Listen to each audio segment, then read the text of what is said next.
Israel के पास दुनिया का सबसे सोफिस्टिकेटेड वेपन्स है, सबसे जदीद असला है, उनके पास अफवाज हैं, उनके पास असला है, उनके पास रिसोर्सेज हैं। आप क्या कह रहे हैं, ये मुस्लिम ममालिक और इसराइल के खिलाफ जो मजम्मत करके बड़ा फातहाना मजम्मत भी बड़ा डर करते हैं, और आप उनसे ये तवक्को लगाए बैठे हैं कि OIC आप कहते हैं इंग्लिश में अगर बोलेंगे ना OIC, ये इससे ज़्यादा इसकी कोई हैसियत नहीं, ये पपेट है, कठपुतली है। और ये 53 से जायद और 50 से जायद जो मुसलमान रियासतें हैं, 57 रियासतें हैं, और 2 अरब से जायद हैं जी, और ये शर्म से डूब मरने का मुकाम है। यही नहीं, हम अरबों को तो रगड़ा लगा रहे हैं। हमने क्या किया? हमने क्या पाकिस्तान, हमने कश्मीर में क्या कर लिया? मेरा एक सवाल है, हम कोई कश्मीर उनसे आपका सवाल जो है ना, मुझे आपने लाजवाब कर दिया कि बगैरती तो हमने भी अफ्रीका बाकी आ जाएंगे, वो कहेंगे हम दहशतगर्द आपको कर रहे हैं, आपको ब्लैक लिस्ट में डाल देंगे, आपको फाटे में डाल देंगे, आपकी एंट्री बैन कर देंगे, आपकी सफरी पर पाबंदी लगे। फ़लस्तीनियों पर जुल्म बढ़ता चला जा रहा है। इसराइल ने मजीद कार्रवाइयाँ की हैं, मजीद बमबारी की है, और अब शहीद होने वालों की तादाद बढ़ती चली जा रही है। लेकिन हैरान कुन तौर पर जो कोई सोच भी नहीं सकता था कि निहत्ते फ़लस्तीनी इस तरह का वार कर सकते हैं। हमास की तरफ से एक ही वक्त में 130 रॉकेट फायर किए गए इसराइल पर। तल अवीव जो दारुल हुकूमत है इसराइल का, हिल कर रह गया, और आखिरी इत्तलात तक कम से कम 5 लोग मारे गए हैं इसराइल में और 10 जख्मी हुए। लेकिन दर्जनों लोगों को इसके बदले में शहीद किया गया। पहला वार इसराइल ने किया था और हमेशा की तरह सोचा था कि कुछ भी नहीं होगा, ये लोग तो निहत्ते हैं। लेकिन अब ये सोचा जा रहा है कि इस तरह के रॉकेट आखिर किस तरह से आ गए हमास के पास। ये जिस तरह का मुसलमानों की तरफ से जवाब आ रहा है, तुर्की के तैयब उर्दवान ने कहा है कि ये बैतुल मक़दस है, हमारा क़िबला अव्वल है, हम इसकी हिफाजत करेंगे। अगर इसकी हिफाजत ना की तो फिर खुदा न खास्ता, अल्लाह ना करे, कल को मक्का मुकरमा, मदीनातुल मुनव्वरा, ये उसकी तरफ भी फिर देख सकते हैं। यही ताकतें ये उन पर कब्जा करने का भी सोच सकती हैं। तो आपको लगता है कि कोई मुस्लिम ममालिक मिलकर इस तरह का कोई ब्लॉक बना सकते हैं, या कम से कम अक़वाम मुत्तहिदा पर इतना दबाव डाल सकते हैं कि वो इसराइल को इन कार्रवाइयों से रोके? अच्छा, जो आपने आखिरी बात की है ना, ये ऐसे है जैसे मेरे जख्मों के ऊपर ना आप ऐसे नमक छिड़क के और ऊपर नींबू निचोड़ दिए। जो आपने आखिरी जो फिक्रा बोला है ना, पहले तो मैं बड़ा होपफुल था कि शायद बात जा रही अच्छाई की तरफ। आप क्या कह रहे हैं, ये मुस्लिम ममालिक और इसराइल के खिलाफ जो मजम्मत करके बड़ा फातहाना मजम्मत भी बड़ा डर करते हैं, और आप उनसे ये तवक्को लगाए बैठे हैं कि OIC आप कहते हैं इंग्लिश में अगर बोलेंगे ना OIC, ये इससे ज़्यादा इसकी कोई हैसियत नहीं, ये पपेट है, कठपुतली है। और ये 53 से जायद और 50 से जायद जो मुसलमान रियासतें हैं, 57 रियासतें हैं, और 2 अरब से जायद हैं जी, और ये शर्म से डूब मरने का मुकाम है। 313 एक तरफ मुसलमान, और तलवारें कितनी थी। अभी आपने देखा कि हमास के इसराइल के दुनिया का जदीद सिस्टम है डिफेंस। आज वो मुजाहिदीन, वो फिदाइन, आज उनके पास टेक्नोलॉजी किसने दी? क्या वो सऊदी अरब ने दी होगी उनको? क्या वो UAE ने दी होगी? क्या वो तुर्की ने दी होगी? बताए जा रहे हैं कुछ खुद ही उन्होंने। ये अब आप बीलों से अल्लाह ताला हाथी मरवाता है ना। अल्लाह अकबर। तो अयाशियों के अंदर डूबे हुए हमारे मुल्क। गिदड़ की 100 साल जिंदगी से शेर की 1 दिन की जिंदगी टीपू सुल्तान ने देखा। मुझे ये बताया, मुस्लिम है, हम मुसलमान हैं। अफजल तरीन जिहाद क्या है? कुरान कहता है कि जाबर जालिम हुक्मरान के खिलाफ कलमा हक कहना, जो हम यहाँ पे बैठ के, ये भी वही उसी सिलसिले में आता है। और जो अगर मौला अली का क्या कौल है कि सबसे बड़ा जालिम वो है जो जुल्म सहता है, आप अगर मैं गलत हूँ तो वो करेक्शन कर दीजिए, मैं बताऊंगा कि सबसे बड़ा जालिम वो है कि जो जुल्म सहता है और वो बर्दाश्त करता है, और क्यों उसकी वजह से जालिम को और ज्यादा रस्सी दराज होती है, उसकी शय मिलती है, और वो और लोगों को जुल्म करता है। इस्लाम क्या कहते, सुन ले, हाथ से रोकना, जबान से रोकना, और दिल से बुरा समझना। ये इसने क्या, मैं इनको कहूँ, मैं क्या इनके ऊपर करूँ बात? जुबान ये तो सबने कहा है खरल साहब, जुबान से तो सब कह कौन सी जुबान, ये कौन सी जुबान है? मैं सुन ले, सऊदी अरब ने कहा है, सऊदी अरब ने क्या कहा है? सारी दुनिया एहतसाब करे। सऊदी अरब तो वहां पे क्या साहब, मुरम्मत नहीं इस इसराइल की, मजम्मत से नहीं मामला होगा, मुरम्मत से होगा, और मुरम्मत कर रही है हमास। ये सारे तो उसको बन के बैठे हुए हैं, अपनी बड़ी बड़ी जदीद सिटीज बना रहे हैं। ये UAE का देख ले हाल, और ये सऊदी अरब का देख ले। ये मुस्लिम मालिक, आप क़िबला अव्वल की बात कर रहे हैं, क्या हालात खराब आप अगर हो रहे हैं तो क्यों सुन लें? बिल्कुल। और फिर बात ये है कि उसामा साहब, अभी हमास वाले क्या है, उनके पास ताकत खुद साख्ता आप कह रहे हैं। एक दुनिया की जदीद टेक्नोलॉजी इजराइल आज उसका डिफेंस सिस्टम, भारत सुन ले, भारत उससे लेता है, सबसे बड़ा असले का खरीदार है। सऊदी अरब उससे असला ले रहा है। असला किस लिए ले रहा है? वो उस बंदे से असला उसको कर रहा है। मल्टीनेशनल कंपनी है, पूरी दुनिया में उनकी चीजें हैं।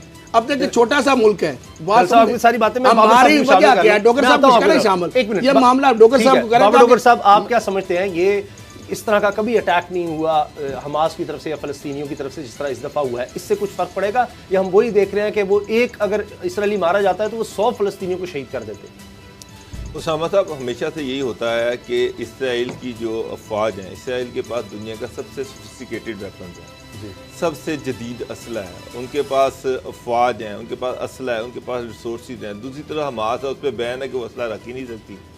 वो बेचारे पत्थरों से लड़ रहे होते हैं, ये आगे से गोलियां मार रहे होते हैं, अभी तो एरोप्लेन से बम्बार्डमेंट कर रहे होते हैं, जिस तरह से उन्होंने हमास के हेड ऑफिस में जिस तरह से उन्होंने अटैक किया, वहाँ पर कितने कई 100 रॉकेट दे मारे कि वो अल्टीमेटली बिल्डिंग ही गिर गई। तो ये इसराइल के लिए भी बड़ा सरप्राइजिंग था कि ये क्या हुआ, इनके पास कहाँ से रॉकेट आ गए हैं जो उन्होंने अटैक किया है। उसामा साहब, एक चीज़ मैं आपको बता दूँ, जब रिटेलिएशन होगी और इसराइल के भी 150 बंदे मरेंगे तो इसराइल को पता जाएगा कि जब उनके अपने शहरियों का प्रेशर आएगा। अब तो पिछले 50 साल से ये हो रहा है कि वो जब दिल करता है इन पे निहत्तों पे चढ़ाई कर देते हैं, बच्चों को मार देते हैं, औरतों को मारते हैं, टैंक चढ़ा देते हैं। ये पिछले 50 साल की हिस्ट्री है जी।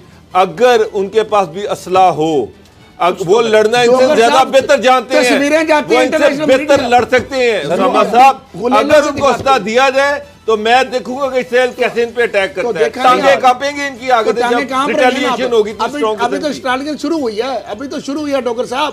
आपने देखी, मैं ये सारे मुस्लिम मालिक जो है ना, समझता इनका नाम ना डॉक्टर साहब ये ना ही करें इस पे बात, उसको उसकी ये मदद करे कि उसको असला प्रोवाइड करे।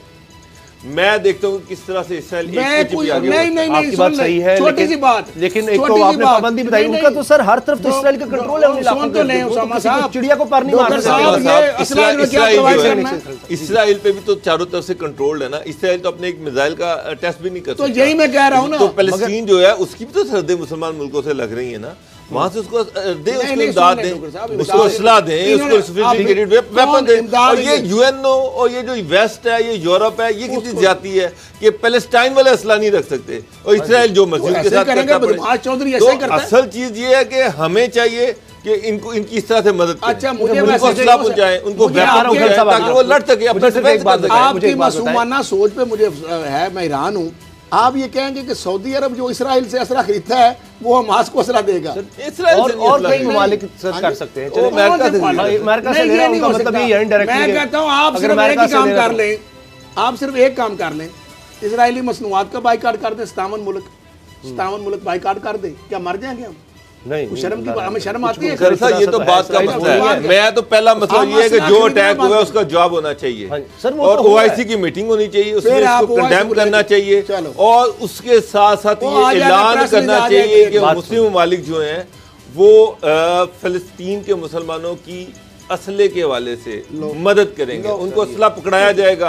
अगर इसराइल बात कर रहे हैं तो सर ये तो करना पड़ेगा आपको। अगर आप, मैं ये कहता हूँ, यूएनओ अमेरिका बाकी आ जाएंगे, वो कहेंगे हम दहशतगर्द आपको कर रहे हैं, आपको ब्लैक लिस्ट में डाल देंगे, आपको फाटे में डाल देंगे, आपकी बैटरी बैन कर देंगे, आपकी सफरी पर पाबंदी करेंगे। और सबसे बड़ी बात डॉक्टर साहब, जहाँ पर जमहूरियत नहीं, सुन तो नहीं, छोटी सी बात, जहाँ जमहूरियत नहीं है, जहाँ बादशाहतें कायम है, जो जिस तरह सर जमहूरियत वालों ने क्या कर लिया? आप अपना कश्मीर तो आज तक ले नहीं सके, आप इसराइल पे क्या जाके मैं तो समझता हूं पूरी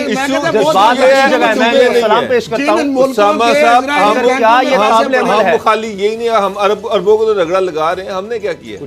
पाकिस्तान, हमने कश्मीर में क्या कर लिया? मेरा एक सवाल है, हम कोई कश्मीर उनसे आपका सवाल जो है ना, मुझे आपने लाजवाब कर दिया, बगैर थी तो हमने भी किया। मसला ये है, मैं ये गलत बात, हमने कितनी जगह लड़ी? 48, उसके बाद 65, तो 71 भी लड़ी है सर। कारगिल किसके लिए लड़ा है? मकबूजा कश्मीर के मुसलमानों के लिए कितनी जंग कश्मीर के मुसलमानों का खिलाफी तो वो भी कर रहे हैं। लड़ के सर पाकिस्तान 2 लाख हुआ, यही भारत से लड़ मेरी एक अर्ज सुन लें, सबसे दुनिया का आसान तरीका जो है ना, वो किसी चीज को ट्विटर के जरिए से या कंडेम करना है। दुनिया का सबसे आसान वो चाहे अमेरिका के अंदर भी किसी इलाके में कुछ हो जाए तो उसको आप ट्विटर के जरिए कंडेम कर देंगे। हमारे अनफॉर्चुनेटली जो 62 मुसलमान ममालिक हैं वो यही कर रहे हैं।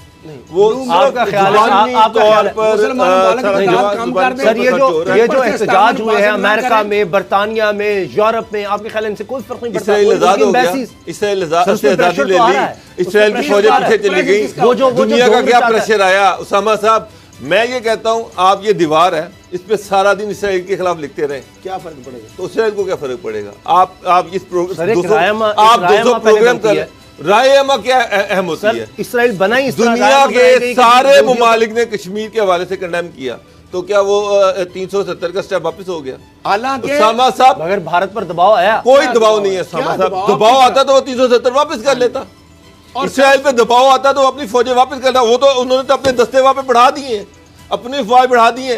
अब वो जो मिसाइल अटैक हुआ है वो एक एक घर की तलाशी लेगा वहां से। भारतीय बाहर जाते हैं तो उनको जवाब देना पड़ता है, पूरी दुनिया में साहब कोई फर्क नहीं पड़ता, उसका कोई फर्क नहीं पड़ता।